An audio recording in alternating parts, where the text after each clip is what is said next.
Merci. Bonjour à tous. Merci également pour l'invitation. Je suis très heureux d'être là et donc je voudrais remercier moi aussi le CRISIS et notamment Éric Georges qui d'ailleurs m'a commandé d'une certaine manière ce thème ce matin. Alors ce thème, les humanités numériques, moi aussi. Alors je suis assez content de passer finalement après Louise puisqu'il y a un certain nombre de choses sur lesquelles je vais pouvoir m'abstenir de revenir. En tout cas, je ne resterai pas longtemps. En tout cas, et comme Louis l'a rappelé, les humanités numériques, c'est un syntagme, disons, qui, comme vous le savez sans doute, connaît une diffusion continue dans le domaine des sciences humaines et sociales, et notamment depuis leur introduction dans le monde francophone, dans les sciences de la communication, à tel point même que cette diffusion les a rendus assez stratégiques pour faire l'objet de positionnement de la discipline au regard des humanités numériques. En effet, en mai 2016, vous avez peut-être vu passer, il y a un numéro de la revue française des SIC qui revendique, disons, l'importance des SIC pour interroger les humanités numériques. Et 2 numéros plus tard, paraît même un manifeste qui, en réclamant un positionnement des SIC vis-à-vis du numérique et des Digital Studies, intègre finalement les humanités numériques comme un versant de la discipline, pas le seul évidemment, au sein de ses propres mutations numériques. Bon, la proposition qui va être la mienne ce matin est double.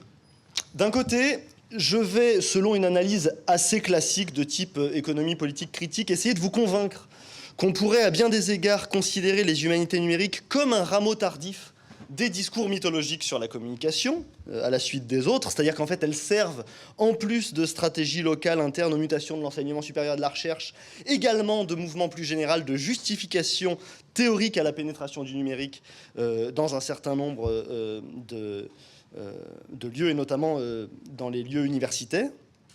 Et ensuite, deuxième point, selon là un principe plutôt de sauvetage, typique de la théorie critique, je vais essayer de défendre que eh bien, ce rameau spécifique, dans son développement encore en cours dans le monde francophone, eh bien, mériterait d'être investi.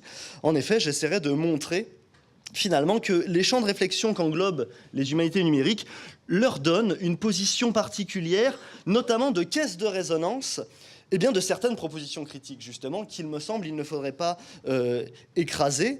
Finalement, et c'est ce que je vais essayer de défendre pour la fin, c'est peut-être un lieu inattendu par lequel pourrait se développer une théorie critique du numérique, et j'essaierai pour finir de donner quelques pistes allant dans ce sens. Du coup, voilà mon sommaire. Alors, dans la proposition, j'avais prévu de faire essentiellement le 3e point, puis je m'étais dit que ce serait un peu sec si je ne faisais pas les 2 premiers, puis en fait, je m'aperçois que dans le panel, on va être plein à faire les 2 premiers, donc je vais adapter comme je peux. Voilà. Alors, bon, pour commencer, ça a déjà un peu été rappelé, je sais que ça le sera dans un instant par ma collègue. Disons que ce qu'il faut savoir, c'est que les humanités numériques francophones s'inscrivent dans la suite d'une logique, d'une histoire qui a été beaucoup documentée, notamment au tournant du XXe siècle, lorsque les premiers DHers ont cherché à asseoir une certaine légitimité avec... Louis l'a un peu dit, plusieurs foyers. Alors en effet, on fait en général remonter les humanités numériques au Humanities Computing, autour des travaux de Robert Bouza, dont Louis a parlé. Il y a également d'autres chercheurs dans la foulée. Disons que finalement, les travaux qui suivent dans cette veine-là, ce sont des travaux qui visent la constitution automatisée de corpus et de dictionnaires. Et finalement, c'est souvent l'œuvre de libraires, de techniciens de la recherche, etc. Et c'est sur ce modèle qu'avec la diffusion de l'informatique personnelle dans les années 80, eh bien, se développent des projets, disons, plus systématiques qui vont être labellisés Digital Humanities, avec notamment, et c'est souvent remarqué, un bassin d'émergence assez important du côté de l'Université de Virginie, mais également d'autres endroits. Vous avez les travaux de Franco Moretti, notamment, qui est un critique littéraire marxiste et qui cherche à prendre en compte les travaux quantitatifs dans les humanités numériques, et ces travaux vont avoir notamment une très grande diffusion, ce qui va faire que tout le monde va se mettre à vouloir faire ce genre d'humanité numérique. Et finalement, au fur et à mesure de l'imposition du syntagme, eh bien, vous allez avoir plusieurs éléments qui vont rentrer dans ce grand chapiteau, un big tent, qui est souvent utilisé comme image pour parler des humanités numériques. Et notamment, vous allez avoir une importance progressive de l'imaginaire hacker de la cyberculture. Je vous ai mis un extrait du manifeste Digital Humanities de 2009. Les humanités numériques ont un fondement utopique qui leur vient de l'héritage des contre-cultures et cybercultures des années 60 et 70. C'est pourquoi elles insistent sur l'importance de l'ouverture de l'infini, de l'expansion, de l'université, musées, archives, bibliothèques hors les murs, de la démocratisation de la culture et du savoir, même lorsqu'elles mettent en valeur les méthodes statistiques à grande échelle qui suppriment les frontières entre humanité, sciences sociales, sciences de la nature. C'est aussi la raison pour laquelle elles croient que le copyright et les normes de propriété intellectuelle devraient être libérés du joug du capital, y compris du capital détenu par les héritiers qui vivent en parasite des œuvres de leurs prédécesseurs décédés. Donc voilà, il y a donc petit à petit cet imaginaire hacker qui s'intègre et finalement les humanités numériques francophones se développent à partir du tournant des années 2010 dans cette histoire-là. Je vous ai mis quelques éléments là. C'est finalement dans cette histoire-là qu'arrive la tentative de positionnement de la discipline SIC par rapport aux humanités numériques. Un petit point sur lequel je passe vite, il me semble qu'il y a un rôle, disons, le rôle est encore à étudier des institutions de financement de la recherche dans la diffusion des humanités numériques, notamment la fondation Mellon, qui a ouvert au tournant du siècle des appels à projets avec des très grosses bourses, la fondation Ford pareil, puis Google s'y est mis dans la suite, les institutions nationales, notamment au Canada, le SSHRC et l'ANR en France, ainsi que certains PIA, etc. Projet d'investissement à venir, pour ceux qui ne connaissent pas. Et puis, notamment à partir des années 2010, il y a tout un tas d'universités qui se mettent à ouvrir des chaires, également des parcours, des licences, des masters en humanité numérique. Et alors là, depuis 2-3 ans, ça explose absolument dans tous les sens. Voilà. Donc finalement, c'est un peu le but de cette première partie pour moi. Je voudrais vous montrer que finalement, la naissance des humanités numériques francophones se fait dans une histoire longue des Digital Humanities, qui les a vues par ailleurs, et ce sera ce vers quoi je me dirige, qui les a vues aussi accompagner certaines mutations néolibérales des universités, qu'elles n'ont pas provoquées, mais desquelles elles s'accommodent particulièrement. Et c'est tout l'enjeu de mon deuxième point, finalement. Il me semble qu'il faut remettre les humanités numériques, en tout cas dans un premier temps, dans la suite des discours mythiques ou mythologiques de la communication, tels que les analyses Vincent Moscot. C'est-à-dire qu'on sait que les moyens de communication ont toujours été à l'origine de divers fantasmes, soit effrayés, soit prophétiques. On sait aussi que depuis la crise du capitalisme industriel et les chocs pétroliers des années 70, finalement, le rythme de succession de ces discours mythiques s'est accéléré, les voyant à chaque fois présentés comme une solution de sortie des crises diverses qui ont ébranlé les récentes mutations du capitalisme, société de l'information, convergence, économie créative, etc. etc. Finalement, je pense que les humanités numériques sont à considérer comme un de ces discours mythiques qui accompagnent les mutations de l'université. Et par ailleurs, l'essor francophone des humanités numériques parachève la percée de mouvements de marchandisation et de marketisation de la recherche, qui ont déjà été analysés par certains commentateurs, notamment l'injonction à la pragmatisation des SHS. Les SHS sont exhortés de fournir des résultats, un peu comme les sciences de la nature, peut-être pas tant des résultats pérennes ou objectifs que visibles. Il y a des trucs 3D, des graphes, des machins comme ça. On se met, par exemple, dans les journaux, j'ai fait une analyse sur, disons, les 15 dernières années des quotidiens de la presse nationale. On se met dans les journaux à donner de plus en plus la parole pour les SHS aux détenteurs des chaires humanités numériques, susceptibles justement de parler un peu de comment est-ce que, il y a des projets de recherche qui utilisent la 3D pour modéliser des sites d'archéologie, etc., etc. Il y a également une incidence qui a été analysée notamment par Suzanne ou Karen Grégory, je ne sais plus, pardon. Une incidence des humanités numériques sur l'explosion des injonctions au branding des universitaires avec les outils numériques, utiliser des blogs, des carnets, etc., dans le cadre des missions du travail académique, ce qui a d'ailleurs valu une tribune d'un universitaire anonyme qui se demandait s'il était un universitaire sérieux ou un Instagrammeur professionnel, dans le Guardian en 2016, avec une réponse dans Forbes le lendemain qui était absolument truculente. Et également, il y a un lien au développement des MOOCs, au déclin de la titularisation et à la précarisation de la vie académique. Et comme d'autres discours mythiques finalement sur la communication, les humanités numériques sont présentées comme une sortie de crise qui serait triple, une crise à la fois scientifique, académique, économique. En gros,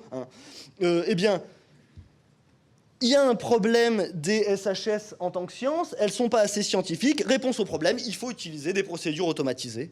On réécrit finalement les problèmes pédagogiques, scientifiques, voire politiques, en propositions techniques, avec quand même une spécificité qui est typique des discours mythologiques, qui est que finalement, on reste dans les humanités.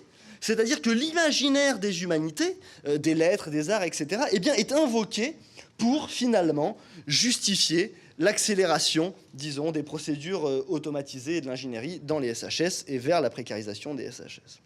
Bref, on pourrait laisser tomber.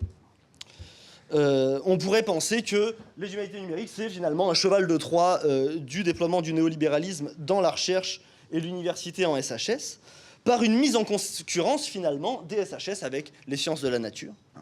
On pourrait dire que c'est l'industrie culturelle appliquée à l'enseignement universitaire, avec le même jeu d'oxymore, si vous voulez, c'est-à-dire que c'est finalement la colonisation d'un secteur de la production culturelle par la logique de la quantification industrielle et de l'équivalence. Sauf que, il faut savoir que le label Humanité numérique sert aussi à un ensemble de chercheurs pour repenser un certain nombre d'attendus de la critique à l'heure du numérique. Et c'était l'enjeu d'un certain nombre de travaux qu'on a réalisés avec Fabien Granjon il y a quelques années. On s'est aperçu que finalement, eh bien, certains chercheurs aux marges des disciplines qui travaillent justement avec le numérique, etc., eh bien, se servaient de ce label pour promouvoir une critique justement transdisciplinaire qui serait poussée par le numérique, on en parlait hier avec Angel Badillo, une nécessité d'articulation de la pratique et de la théorie, il faut aller justement mettre les mains dans le cambouis un peu de ce que c'est que la pratique du code, etc. Et finalement aussi une critique de l'économie politique, des régimes du savoir en général, de l'accès au savoir, de la propriété intellectuelle, c'est un peu ce que disait le manifeste Digital Humanities dont je vous ai mis un extrait il y a quelques instants. Par ailleurs, ce label, pourrait-on dire, a aussi servi de creuset à un certain nombre de mouvements de précaires, par exemple, dans l'enseignement supérieur et la recherche, comme les Alternative Academics aux États-Unis, ou dans le monde anglophone. C'est-à-dire, c'est un terme qui promeut les métiers nouveaux exercés par des techniciens lettrés ou des lettrés techniciens qui ne sont pas intégrés à l'université comme chercheurs ni comme membres d'unités de service. Finalement, ces Alternative Academics ont utilisé les humanités numériques comme creuset vers une radicalisation et une mobilisation à grande échelle contre les conditions de précarisation accrue pour les assistants et non titulaires des universités, qui généralement étaient relégués aux tâches techniques et dévalorisés quand, finalement, seuls les penseurs titulaires avaient le droit d'être reconnus en tant que penseurs. Bref, les humanités numériques, il me semble, c'est aussi un moyen de penser à l'heure du numérique la fonction critique des humanités. Et en plus, c'est un moyen de penser la fonction critique des humanités, des SHS critiques, portée en plus par des sujets sociaux spécifiques qui sont les propres chercheurs des humanités et des sciences humaines et sociales. C'est-à-dire qu'en fait, je ne sais pas si vous voulez ce qu'ont été les autres syntagmes mythologiques de la communication, comme société de l'information, convergence, etc. J'étais pas là. Mais, enfin, pour certains. Mais il y avait probablement des contradictions déjà autour de ces discours-là. Là, il se trouve que pour les humanités numériques, je peux les voir. Et il m'intéresse justement de faire vivre ces propositions contradictoires, ce dark side des digital humanities, selon Richard Greusin. Finalement, mon idée... Alors, c'est quelque chose qui est un peu revendiqué. Il y a certains chercheurs, notamment en France, qui cherchent à penser ça. Il me semble que le problème, c'est qu'il y a un manque de systématisation et d'articulation systématique autour d'un projet, même s'il y a des tentatives, notamment Pierre Mounier, Marin Dacos, Yves Citon, et puis dans le monde anglophone, David Berry, etc. L'idée qui est la mienne, c'est que on présente trop la critique dans les humanités numériques comme devant venir plutôt de l'éthos hacker. Et il me semble que ça la limite. Parce que ça fait que du coup, on se pose la question surtout du numérique. Oui. On se dit dans les humanités numériques, on va penser le numérique. On se pose la question de savoir s'il ne faut pas l'appeler l'humanité digitale, parce que digital, ça rappelle le doigt, donc voilà, numérique, bon, voilà, etc. Il me semble que c'est passé à côté du problème. Le problème, et ce qui est intéressant dans l'humanité numérique, c'est justement les humanités. Il me semble que le déploiement des humanités numériques dans le monde francophone devrait être un moyen de repenser le concept d'humanité et sa fonction critique à l'heure du numérique, ce qui est absolument l'inverse de, il me semble, ce que fait la SIC par rapport aux humanités numériques. Et pour ça, eh bien, je voudrais aller vers un concept critique d'humanité. Alors, c'est une idée assez revendiquée quand même chez certains... dans certains travaux français, mais disons qu'elle est vraiment juste esquissée, qu'on préfère quand même encore s'intéresser sur l'aspect numérique. On dit, oui, quand même, il faudra réfléchir cette histoire d'humanité, mais on ne le fait pas. Et du coup, je vais essayer de le faire, et pour le penser, eh bien, je crois finalement qu'il ne faut pas oublier un truc, c'est que les outils numériques, c'est aussi une redite des outils non numériques. C'est un peu ce que disait Louis à l'instant. Et finalement, il y a un ouvrage de 2013, Uncharted, par les créateurs d'un outil qui permet d'aller interroger les bases de données archivées dans Google Books. Et en fait, il se trouve que ces auteurs-là, tout en s'extasiant des possibilités ouvertes par le big data dans les humanités, eh bien, s'aperçoivent que les faits qu'ils ont établis en interrogeant une base de données numérique sont prévisibles par un universitaire à qui ils ont posé la question, qui ne connaît pas le sujet, et qui répond bien. Et ça m'a rappelé finalement une proposition qui avait été celle d'Adorno lorsqu'il revenait sur ses travaux aux États-Unis. Il parle de son projet de la radio et il dit voilà, il y avait un collaborateur qui n'avait rien à voir avec la sociologie de la musique qui me demande de formuler quelques hypothèses pour une enquête. Voilà, bon, peu importe. Il se trouve que Adorno vous dit je répondis avec mon simple bon sens, comme quelqu'un de naïf et comme quelqu'un qui ne se laisserait pas intimider par la science. Il se trouve que les prophéties se réalisent. Mon jeune collaborateur n'attribua pas ce résultat à mon simple bon sens, mais à une sorte d'aptitude magique à l'intuition. Il préférait me considérer comme une sorte de sorcier, plutôt que de reconnaître un droit à ce qui était encore marqué du tabou de la spéculation. Il me semble qu'il y a là une question qui est fondamentale, une catégorie fondamentale à la recherche critique portée par les Lumières qui est en jeu, c'est la catégorie de l'expérience, finalement. C'est que le recours à l'emploi dans la recherche de méthodologies balisées, provoquant ce que Horkheimer nommait en son temps une économie de la pensée, déjà liée à la logique mathématique, eh bien, a fini par déconnecter les procédures de recherche de l'expérience de la recherche. Et ça, bien avant le numérique. Le numérique, derrière ça, eh bien, finalement, amplifie ce mouvement par lequel il s'assure que rien ne sera pensé qui n'est pas déjà connu. Et finalement, il me semble qu'un enjeu des humanités numériques critiques serait de penser une utilisation des outils numériques dans les SHS qui ne se déconnecterait pas de l'expérience. C'est ce que certains essayent de faire, justement, avec cette idée d'aller mettre les mains dans le cambouis des procédures, du code, etc., des techniques. Finalement, ce serait assez proche d'une réaffirmation du projet philosophique de Hegel, juste avant le départ de la philosophie et des sciences sociales, auquel cherchait à revenir la théorie critique. L'idée, selon Adorno, que dans le domaine des prétendues sciences sociales, partout où l'objet est lui-même médiatisé par l'esprit, la fécondité de la connaissance ne procède pas de l'exclusion du sujet, mais bien plutôt, grâce à la plus extrême contention de celui-ci, de toutes ses innervations et de toutes ses expériences, cette idée que leur réflexion sur elle-même vient tout juste d'imposer aux sciences sociales récalcitrantes provient de la systématique de Hegel. C'est elle qui lui confère la prééminence scientifique sur l'exercice de la science, qui, tout en fulminant contre le sujet, régresse jusqu'à l'enregistrement pré-scientifique de simples faits, de données et d'opinions sans lien, du subjectif le plus précaire et le plus accidentel. On a finalement affaire là à une deuxième question et une deuxième catégorie fondamentale que devraient embrasser les humanités numériques critiques, qui est l'interprétation. L'interprétation, parce que finalement, l'injonction à la réflexion à partir des outils numériques doit pouvoir déconnecter l'interprétation des seules cartographies qu'offrent justement ces outils numériques. Sinon, eh bien, on accepte l'assujettissement de la recherche à la non-liberté qui caractérise déjà la société administrée par la logique réifiante. Je ne vais pas vous le citer parce que Oh si, j'ai le temps. C'est là, en fin de compte, vous dit Adorno, le moment de vérité le plus profond du positivisme, quoiqu'il y répugne, tout comme il répugne au mot qu'il tient sous son enchantement, que ce soit uniquement dans une société de non-liberté dont les propres sujets ne sont pas maîtres, que les faits, ce qui est ainsi et pas autrement, aient revêtu ce pouvoir impénétrable que vient redoubler ensuite le culte des faits dans la pensée scientifique. Le sauvetage philosophique du positivisme nécessiterait lui-même cette procédure dont il ne veut pas entendre parler, l'interprétation, à savoir l'interprétation de ce qui, dans le cours du monde, empêche l'interprétation. Et il me semble, et je finirai là-dessus, que cette catégorie va avec la question de la pensée spéculative. Et là, il y a tout un champ de réflexion qui me semble intéressant à construire et à ouvrir, qui serait qu'est-ce que ça signifie une pensée spéculative en sciences sociales dans le monde numérique avec l'utilisation des procédures numériques, finalement. Qu'est-ce que ce serait, dans ce cadre-là, que penser de manière spéculative? Et alors, bon, je me disais, je trouvais que c'était bien abstrait pour finir, et je me disais, il serait intéressant de trouver une figure par rapport à ça. Et alors Adorno donne des figures, vous le savez, il parle de Benjamin, de Krakauer, justement, qui seraient justement des figures pour lui de ce que seraient ces humanités numériques critiques avec l'expérience, l'interprétation et la pensée spéculative. Mais vous le savez, les travaux de Benjamin, notamment, sont difficiles à utiliser scientifiquement. Et puis, finalement, j'ai trouvé une conférence radiophonique d'Adorno sur le thème psychanalyse et sociologie, donnée en août 1948 à la radio aux États-Unis. Et Adorno liste dans cette conférence un certain nombre de caractéristiques du travail de Sigmund Freud, qui, selon lui, le classe parmi les penseurs de la tradition philosophique des Lumières, dans un concept critique des sciences de l'esprit, quoique Freud lui-même s'en fût peut-être par ailleurs défendu. Et parmi ces caractéristiques, et je finirai là-dessus, Adorno appuie en particulier sur une caractéristique qui est aujourd'hui compromise. Freud avait le courage de penser.